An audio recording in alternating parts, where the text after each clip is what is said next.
Ya, lantas apa celah yang dimanfaatkan anggota KPU Wahyu Setiawan sebagai dasar menerima suap dalam urusan pergantian antar waktu atau PAW di DPR RI dan apa juga dampak ulah Wahyu ini terhadap kredibilitas penyelenggara pemilu? Kami akan membahasnya bersama mantan Komisioner KPU Ferry Kurnia Rizkiansyah yang sudah bergabung dari luar studio Prime Time News malam hari ini. Mas Ferry, apa kabar? Alhamdulillah baik, Mas Wahyu. Ya, Mas Ferry, saya ingin tanyakan saja langsung, mungkin bisa Anda bandingkan di periode lalu soal celah-celah yang bisa dimainkan begitu ya, terutama terkait pergantian antar waktu ini. Bagaimana sebenarnya? Ya, pertama tentunya saya merasa sedih dan prihatin terkait dengan kondisi seperti ini. Karena ketika KPU sudah merampungkan proses pemilu dengan berbagai dinamikanya, ternyata di satu hal yang lain dalam konteks proses kepemiluan itu ternyata ada ekses yang ditimbulkan. Jadi saya merasa prihatin. Nah, terkait dengan proses PAW, ya saya pikir undang-undang sudah sangat tegas ya, dan juga peraturan KPU sudah sangat tegas terkait dengan bagaimana mekanisme proses PAW yang dilakukan. Baik itu yang memang dilakukan di tingkatan partai yang disampaikan kepada pimpinan DPR, dan juga nanti disampaikan kepada KPU, dan proses KPU-nya itu bagaimana mekanisme sudah sangat tegas. Bahkan misalnya ketika siapa yang nanti akan di PAW ketika calon yang bersangkutan meninggal dunia atau berhalangan tetap, yaitu nomor urutan terbanyak berikutnya. Jadi tidak ada celah lain yang memang harus dipermainkan. Apalagi sistem pemilu kita adalah proporsional dengan varian terbuka, dengan daftar terbuka.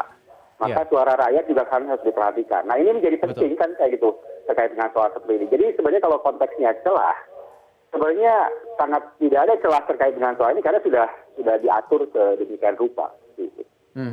Tetapi ya tentu kita harus menunggu proses hukum ini sampai selesai. Tetapi ada kalau dari gambar yang kemarin disampaikan oleh KPK misalnya saat keterangan pers, ini ada upaya menjanjikan begitu dari Wahyu Setiawan untuk bisa semacam menegosiasikan nomor urutan suara yang di nomor 5 ini bisa naik menggantikan yang ada di posisi nomor 2. Kalau secara sistem di KPU ini bukannya kolektif kolegial, Mas Ferry? Nah, itu betul. Jadi ada pagar-pagar yang sangat ketat sekali bahwa proses keputusan yang diambil oleh KPU itu adalah melalui mekanisme pleno. Mekanisme pleno dijalankan melalui keputusan yang kolektif kolegial. Dan ruang itu kan harus bertujuh.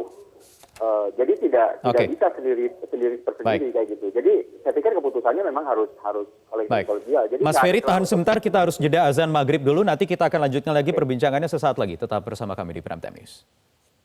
Baik, kita lanjutkan perbincangan. Sudah hadir juga di studio Prime Time News malam hari ini Direktur Eksekutif Perludem Titi Anggraini. Mbak Titi, selamat malam. Saya ingin ke Mbak Titi dulu sebelum nanti kembali lagi ke Mas Ferry. Mbak Titi, kalau kemarin Mas Fadil di studio juga bersama saya gitu ya, merasa ada yang janggal aneh dengan kasus ini. Sama halnya dengan Mbak Titi? Di luar dugaan sudah pasti ya, karena sebenarnya KPU itu bisa dibilang tuh beruntung karena mampu keluar dari turbulensi pemilu 2019. Dan Pilpres. Ya, dan Pilpres. Bagaimana kemudian KPU berada dengan banyak serangan, delegitimasi, hoax dan lain sebagainya. Dan ketika di ujung misalnya justru serangan itu bukan dari luar, dari dalam sendiri. Ketika personel yang mestinya menjaga institusi malah kebobolan begitu. Tetapi kalau kita lihat kasusnya ya secara logis, ruang-ruang untuk manipulasi itu ketika proses PAW kecil. Sudah tertutup, bahkan tadi dikatakan keterangan pers setengah jam yang lalu oleh Mas Pramono Bait, begitu kan? Sudah tertutup sebenarnya, sudah tidak ada celah seharusnya. Iya betul, sebenarnya sudah tidak ada celah dalam konteks pengambilan keputusan kolektif kolegial. Tetapi kan ada iming-iming yang seolah ditawarkan ruang itu masih mungkin karena pegangan yang juga sebenarnya janggal. Karena kejanggalan itu lebih pada kalau kita baca putusan Mahkamah Agung nomor 57 tahun 2019. Diregistrasi tanggal 8 Juli, sudah RPH memutuskan 19 Juli. Proses yang sangat cepat begitu ya, begitu cepat. Dan kalau kita baca lagi bagaimana kemudian konstruksi yang ada di dalam putusan itu bagi saya pegiat pemilu adalah konstruksi yang tidak logis. Ya. Konstruksi yang meruntuhkan Ini desain. anehnya di situ ya. Anehnya di situ. Jadi celah itu sebenarnya bukan diciptakan peraturan KPU, bukan diciptakan undang-undang, Yes. bukan diciptakan oleh mekanisme PAW, tapi diciptakan oleh adanya ruang melalui putusan Mahkamah Agung. Makanya kan dia tidak bicara seperti kasus ada 5 penggantian caleg suara terbanyak sebelumnya. Gerindra ada 4 Yes. caleg, PDIP dan Kalbar 1 ada 1. Bedanya yang sebelum-sebelumnya kan istilahnya kalau tanda kutip main kayu, Ya, pecat-pecat. sudah diselesaikan secara internal oleh partai Betul. politiknya. Betul. Kalau ini penyelesaiannya beda. Ini penyelesaiannya beda. Jadi prasyarat untuk KPU mau ikut yaitu harus diberhentikan karena salah satu Yes. untuk diganti itu diberhentikan tidak tersedia dalam kasus ini. Jadi dalam kasus ini mau si Harun tetapi tidak mau memberhentikan si Rizky Aprilia, mau mengambil celah putusan Mahkamah Agung. Dia itu sederhananya mau bilang gini loh, Mahkamah Agung itu sudah kasih amanat kepada partai untuk menentukan siapa kader terbaik. Eksekusinya KPU dong, nggak tanpa harus memecat anggota DPR yang sudah dilantik. Betul. Koreksi peraturan KPU soal penetapan caleg terpilih. Jadi ketika KPU bukan intervensi lewat cara lain begitu ya. bukan melalui permintaan PAW. Jadi unik mekanisme PAW yang ingin dia ambil bukan yang sejalan dengan pasal 239 Undang-Undang MD3. Karena karena kalau pakai pasal itu kan hanya bisa kalau 1 meninggal dunia, 2 mengundurkan diri, 3 diberhentikan oleh partai. Kan ini tidak mau diberhentikan. Jadi sebenarnya ada pertarungan orang kuat juga nih, gitu. Tetapi yang 1 masuknya lewat celah hukum Mahkamah Agung begitu. Bukan dituntaskan di internal Bukan sendiri. dituntaskan Itu dan yang dia tidak bedanya. mau main pecat-pecat itu. Gitu. Oke, Mas Ferry melihatnya bagaimana setelah putusan MA ini dalam kasus PAW di kasus Mas Wahyu Setiawan ini? Ya, harusnya ini memang agak dilematis ya, karena memang muncul putusan MA yang memang menurut kami, menurut saya dan teman-teman pegiat pemilu memang agak janggal putusan tersebut. Dan ini memang tidak sesuai dengan aturan yang ada. Nah, tentunya ini yang memang yang membuat dilematis penyelenggara pemilu dalam hal bagaimana mekanisme yang dilakukan proses PAW tersebut. Walaupun sebenarnya tertutup ruang kalau memang penyelenggara pemilu betul-betul ajak dalam melakukan keputusannya sesuai dengan aturan yang ada. Tapi kan ini ada lagi mekanisme yang muncul seperti itu. Nah, inilah yang memang harus juga dicoba ditelusuri lagi. Bagaimana mekanisme ini sampai terjadi seperti ini. Ini yang harus coba kita lihat lagi ke depannya seperti itu. Jangan sampai juga ini mencederai proses yang memang sudah ada. Dan ini akan bertentangan dengan aturan perundangan baik itu terkait dengan soal aktivitas pemilu ataupun di MD3. Gitu. Iya, ini kan PKPU melalui fatwa Mahkamah Agung begitu kan, Mas Arief.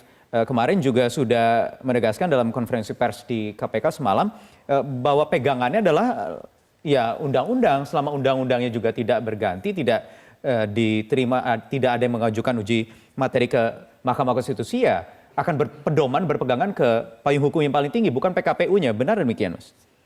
Makanya bahwa pagar-pagar yang memang meliputi proses mekanisme PAW tersebut itu sudah jelas sekali. Bagaimana mekanisme yang dijalankan oleh KPU, bagaimana ketika misalnya KPU menerima dari pimpinan Dewan, bagaimana prosesnya di KPU sendiri di internalnya dan bagaimana menyampaikan kembali dari hasil itu. Nah, hal-hal ini yang memang saya pikir sudah tertutup, apalagi KPU sudah membuat PKPU yang tegas terkait dengan soal PAW. Jadi ruang-ruang itu yang memang harus dilakukan. Bahwa kemudian ada pihak lain yang mencoba untuk menggali lagi celah hukumnya dan dibuat konstruksi hukum yang memang lain seperti itu yang memang saya pikir perlu menjadi perhatian kita semua. Ada apa problem ini? Kan selain soal pertahanan di dalam diri penyelenggara yang ada dengan kolektif misalnya ruang pleno yang memang ada, aturan undang-undang yang melingkupi, juga saya berpikir juga jangan coba juga pihak lain untuk melakukan upaya-upaya untuk setidaknya mengganggu lah putusan-putusan yang memang dibuat oleh penyelenggara seperti itu oleh KPU. Saya menangkapnya ini seperti Kalau di olahraga salah kamar begitu ya Mbak Titi ya?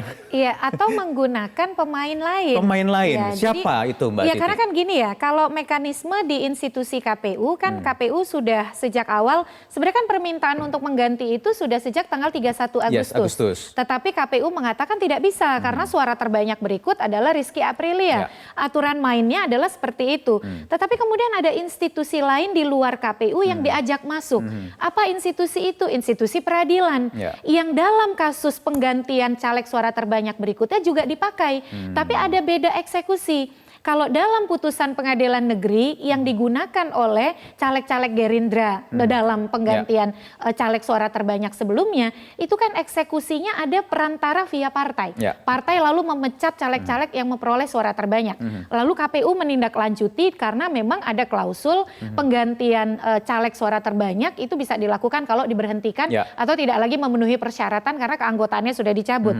Nah, dalam situasi yang tindak lanjut putusan Mahkamah Agung ini, hasil uji materi atas peraturan KPU itu kan tidak ada tindak lanjut antara sebelum dia pergi ke Mahkamah Konstitusi dengan tindakan memberhentikan itu. Sementara kan kalau mengganti anggota DPR yang sudah dilantik, 1 sudah meninggal dunia, 2 dia mengundurkan diri, 3 yaitu tadi diberhentikan karena tidak lagi memenuhi syarat. Gitu. Apa yang terjadi sebenarnya Mbak Titi menurut Anda dengan partai politik kita ini? Iya, yang pertama saya kira ketidaktaatan pada sistem pemilu. Jadi sistem pemilu kita kan proporsional terbuka. Suka tidak suka. Partai tidak siap dengan sistem yang sudah disepakati. Betul. Sistem proporsional terbuka maksudnya begitu Mbak? Iya, bisa dikatakan seperti itu. Jadi bisa jadi ini membuktikan bahwa pencalekan itu adalah sebuah proses pragmatis partai untuk mengumpulkan suara. Ketika caleg sudah berdarah-darah, bekerja keras, berkontribusi untuk mengumpulkan suara demi partai, partai berdalih begini, kami ingin kader terbaik. Yang dapat suara terbanyak bukan kader terbaik kami. Itu kan tidak adil namanya. Jadi bagaimana kemudian ini menunjukkan problem rekrutmen partai politik kita belum sepenuhnya demokratis. Belum sepenuhnya adil kepada caleg-caleg yang berkompetisi untuk partai. Kalau dari KPU-nya sendiri, terlepas dari segala kemungkinan yang masih nanti harus dibuktikan di pengadilan, Mas Wahyu Setiawan dalam posisi ini memainkan perannya? Ya, sebenarnya kalau dari sisi peran bisa dikatakan ini kan proses yang gagal. Karena kalau dari sisi konfigurasi kebijakan kan sudah sejak awal ini keputusan yang ketiga kali dan selalu ditolak gitu. Bahkan sudah berkirim surat antara KPU dan juga PD Perjuangan. Kan ini sudah bolak-balik, bahkan ada surat dari Mahkamah Agung. Jadi bahkan ketika diminta untuk kalau begitu surati dari Mahkamah Agung dan hebatnya suratnya bisa ada gitu ya, jarang-jarang. Keluar lagi begitu kan langsung sampai lagi suratnya. Pengalaman saya interaksi dengan Mahkamah Konstitusi itu tidak mau menyurati instansi lain untuk menjelaskan apa yang ada dalam putusannya. Apa yang ada di dalam putusan ya itu sudah, yang harus dijalankan. Tidak perlu lagi ada surat menyurat. Betul. Nah ini kan demi proses ini ternyata ada surat menyurat juga gitu untuk menjelaskan putusan. Dari situ saja ada situasi khusus istimewa yang tidak terjadi pada peristiwa-peristiwa lain. Nah, bagaimana apa yang terjadi kemudian antara kenapa kemudian ada seolah-olah jaminan untuk bisa menindaklanjuti? Karena memang ada instrumen yang bisa dipakai untuk seolah-olah meyakinkan proses ini masih bisa berlanjut. Menjual lagi begitu ya. Nah, yang membuat dia merasa yakin untuk terus mencoba karena ada putusan Mahkamah Agung itu yang seolah-olah selalu bisa dipakai untuk kan prosesnya ini ada putusan Mahkamah Agung. Nanti bukan tidak mungkin misalnya kalau ini tidak ditindaklanjuti akan ada langkah laporkan ke DKPP. Seolah-olah menganggap ini menjadi suatu dispute, ada masalah yang belum terselesaikan. Begitu ya. Atau kemudian ada pelanggaran hukum dari KPU karena tidak mau melaksanakan putusan dari Mahkamah Agung. Mas Ferry, kalau kita melihat lagi sebenarnya ada tidak celah-celah di KPU yang atau ada tidak kebijakan yang diambil tidak secara kolektif kolegial? Tidak pernah ada, dan itu jangan sampai terjadi proses pengambilan keputusan yang tidak kolektif kolegial. Jadi forum pleno yang kolektif kolegial itu memang menjadi dasar pengambilan keputusan. Kalau ada orang per orang yang memang mengambil keputusan, bahkan membuat statement tertentu yang itu bertentangan dengan hasil putusan pleno, itu patut dipertanyakan. Nah ini yang memang menjadi poin penting juga. Di satu sisi proses kelembagaannya juga harus dibuat secara lebih baik lagi di internalnya, bagaimana pengambilan keputusannya ada, sesuai dengan aturan main yang ada. Seperti apa? sesuai dengan- Bagaimana Mas perbaikan sistemnya misalnya? Ya, ini kan sebenarnya sudah selesai semua. Mekanisme ini kan sudah dijalankan semua. Tinggal ada tidak hal-hal yang memang itu membuat celah-celah tertentu yang itu bisa jadi akan dimainkan oleh oknum-oknum tertentu. Nah, ini yang harus dipagari oleh KPU. Saya pikir KPU sudah harus punya sistem deteksi dini terkait dengan soal misalnya hal-hal apa saja yang memang menjadi penting perlu dicegah dan apa saja yang memang harus dilakukan pencegahan lebih lanjutnya. Nah, semua ruangnya ada dalam forum pleno. Jadi kalau misalnya memang ada putusan-putusan yang di luar pleno itu patut dipertanyakan terkait dengan aktivitas proses yang ada. Mas Ferry, di zaman Anda menjabat, pernah tidak sih ada upaya-upaya dari peserta pemilu untuk mencoba menyuap, untuk mempengaruhi kebijakan dari KPU sendiri? Proses untuk mencari kekuasaan tanda petik lah ya, itu banyak, baik orang per orang ataupun kelompok.